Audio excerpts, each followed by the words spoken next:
Les membres des comités eau, hygiène et assainissement des villages d'intervention de la troisième phase du programme eau, hygiène et assainissement Bénin sont désormais aguerris pour accomplir convenablement leur mission.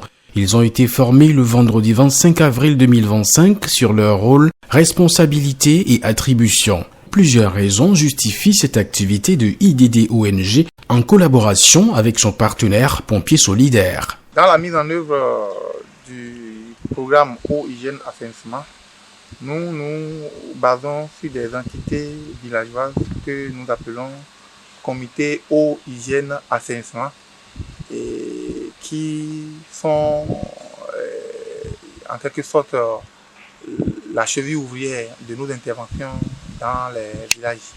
C'est ce comité en accord avec le chef du village qui travaille du point de vue opérationnel beaucoup plus pour dérouler nos interventions et nous appuyer dans le village. Donc, pour les phases précédentes, nous avons formé ces comités sur leur rôle et leur responsabilité, et sur leur attribution et le fonctionnement des comités.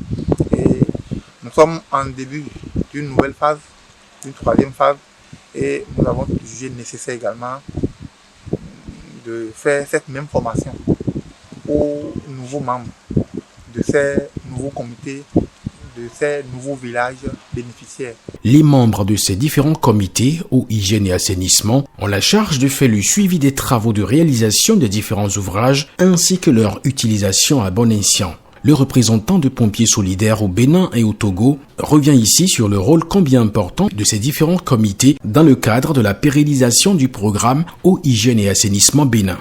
Les comités eau, hygiène et assainissement jouent un rôle important dans notre stratégie d'intervention.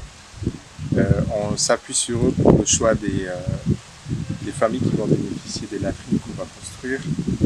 On s'appuie également sur eux pour relayer toutes les consignes de réunion qu'on aura avec la population. Ils sont nos yeux et nos oreilles dans les villages.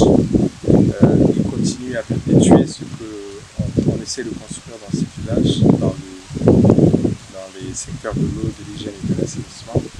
Aujourd'hui, on voudrait échanger avec eux sur le rôle que nous attendons d'eux, sur leurs responsabilités, pour être sûr que chacun comprenne son rôle et sa place, mais également à les outiller dans la prévention d'éventuels conflits qui peuvent arriver dans le choix des bénéficiaires.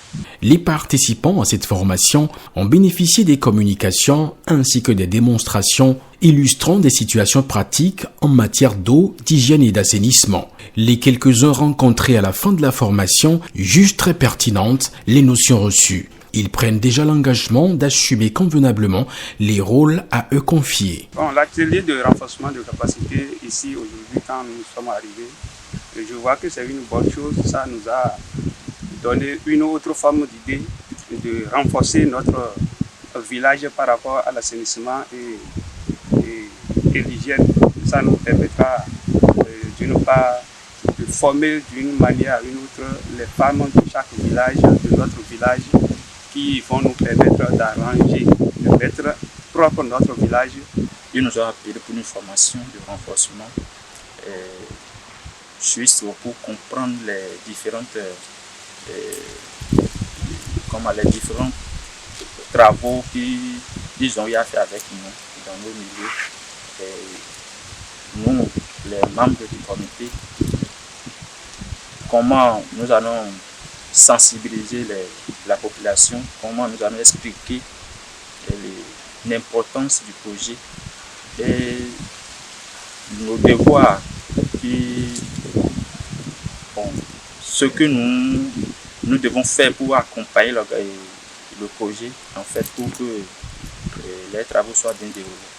A préciser que cette session de formation s'est tenue à Posotomé, dans la commune de Bopa.